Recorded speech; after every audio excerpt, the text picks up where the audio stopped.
Before there was LOL, Joan Rivers was laugh out loud funny.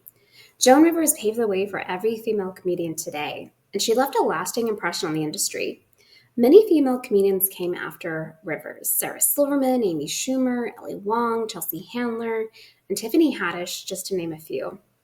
From listening to this presentation today, you'll learn there's never been more or arguably better comedy by women.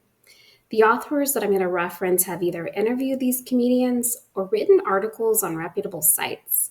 I'll also provide statistics from sites that are well known. The historical trajectory of women in comedy is a compelling narrative that spans centuries, marked by persistent challenges and milestones, and exploring this journey unveils the resilience and creativity of female comedians in navigating societal expectations, overcoming gender barriers, and ultimately shaping the evolution of comedic expression. According to author Sean Levy, in the early days of comedy, female comedians were not only rare, but they were also actively discouraged. Some of the struggle had to do with the very nature of stand-up itself. The art of comedy could to some seem somehow inappropriate or unbecoming, or somehow unladylike for women. Even Sigmund Freud offered a medical explanation of this phenomenon in his 1905 book titled Jokes and Their Relation to the Unconscious, stating that it was physiologically impossible for women to be funny because of the way their brains were structured. Then in 2007, intellectual British journalist Christopher Hitchens reinforced this theory in a Vanity Fair article titled Why Women Can't Be Funny, claiming that women did not have the motivation to be funny because they did not need to employ humor in order to attract the opposite sex. Having explored a brief history of why women were not welcomed in the world of comedy, let's discuss how far they've come.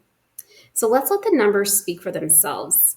According to Billboard's top 10 highest selling comedy shows of 2023, Taylor Tomlinson came in at number 7, grossing over $17 million and playing more shows last year than any other comedic performer.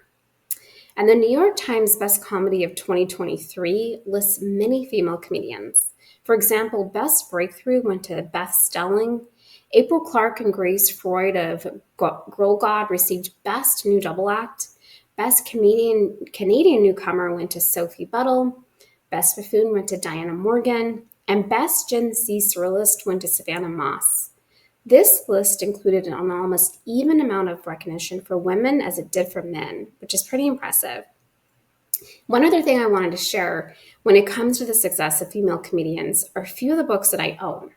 So I have a couple here by Chelsea Handler, and I also have one by Amy Schumer. These books are all really hilarious, and they were all #1 New York Best Time sellers, proving that people want to hear and read what these women have to say. So next up, let's discuss another trailblazer that's paved the way for comedians of today, Lucille Ball. She was a comedic icon and trailblazer in the entertainment industry and left an indelible mark on the world of comedy. According to facts found on the National Women's Hall of Fame, Ball's career spanned over 6 decades, and she became a household name for her groundbreaking sitcom I Love Lucy, which aired from 1951 to 1957.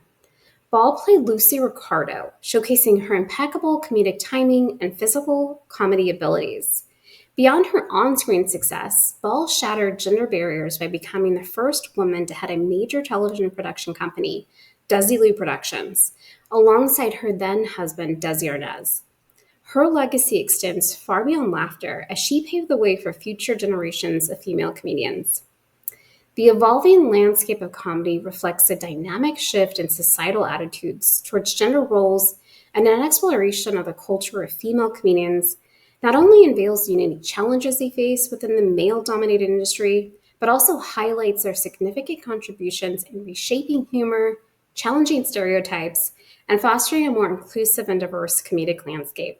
Today, I discuss the history of female comedic performers, the trailblazers that paved the way, the roadblocks they faced, where they rank today, and how far they've come in a male-dominated industry. So the next time you're looking for a stand-up show on Netflix, maybe you'll notice a lot of female famouses, or maybe you'll even watch one of the ones I mentioned today. Thanks so much.